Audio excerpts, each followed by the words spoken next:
Things are back to normal in a Middleton neighborhood after some overnight excitement forced dozens of homes to be evacuated. On Your Side's Tammy Scardino joins us live in studio with our big story. Definitely my kind of temperatures. I prefer this kind of weather. When it starts hitting the 80s, that's a little too hot for me. I don't mind it. And the humidity being from Iowa, it's all good. Yeah, I hear you there. All right, thanks, Adam. And a note to be careful if you're heading to North Idaho. Overnight storms downed trees and blew debris onto the shoulders of US 95 and other roadways in the area. The Idaho Transportation Department staff worked to clean up the debris today, but advised travelers that they should still use some caution. The Carlton Complex fire in Washington meant destruction for many homes, but some residents of the area hit by the flames are already inspiring each other to start over. The university is finding creative ways to help students through the trying process. On Your Side's Jake Melter is live at the BSU cafeteria to see what's cooking. Good evening, Jake. Fire personnel from Eagle, Star, and the BLM battle a brush fire this morning. The fire is located on Highway 16 south of Firebird Raceway. It's currently about 20 acres in size. 2 units are working the fire right now. Officials expect containment by 6 p.m. and control by around 8 o'clock this evening. It was just another day for Russian President Vladimir Putin as he showed off his hockey skills at a festival in Sochi. A Nampa teen claims he has broken the world record for creating the biggest mosaic consisting of M&Ms.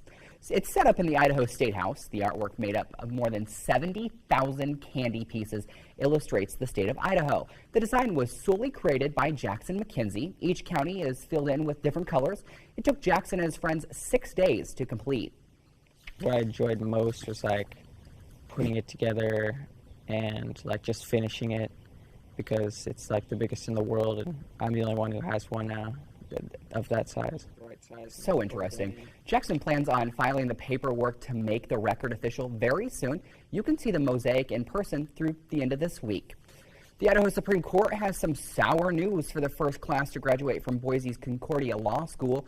The 45 students will not be eligible to take the bar exam when they finish school next summer. The court has rejected a waiver filed by Concordia allowing the students to take the exam, citing the school's lack of provisional accreditation. The dean of Concordia says he will meet with attorneys this week to review their options. The American Bar Association is scheduled to consider the school's accreditation application this week. Back here in the Treasure Valley, the Central GOP Committee elects a new chairman.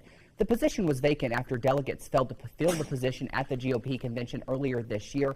Last week, a judge ruled previous chairman Barry Peterson's term had expired.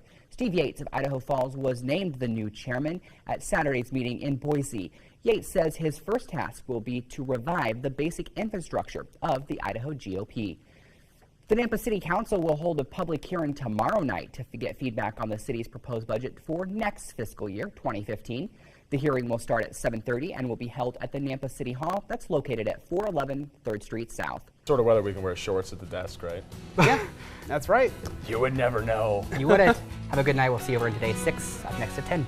Jake, I expect you to bring back some food for us. And if you are eating Brenner right now, this next story about creepy critters that crawled into Nampa today for Repticon may not settle well. It's a convention for reptile lovers, which featured snakes and alligators. The convention travels all over the U.S. connecting reptile lovers and showing people the benefit of keeping reptiles as pets.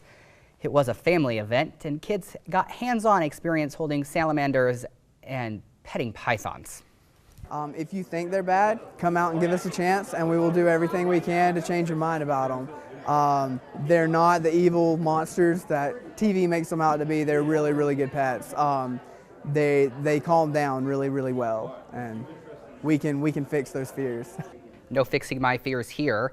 If you missed out on the convention, the Repticon will slither back into Nampa this coming September. Female country singers are crying foul tonight. Still to come why they say they aren't getting the recognition they deserve. I feel like there aren't enough women in this show. There aren't. No, Adam's still over there. And Jake's in the field. Yeah. I mean, Kaylin here is on camera, but... Besides that, it's a bro show.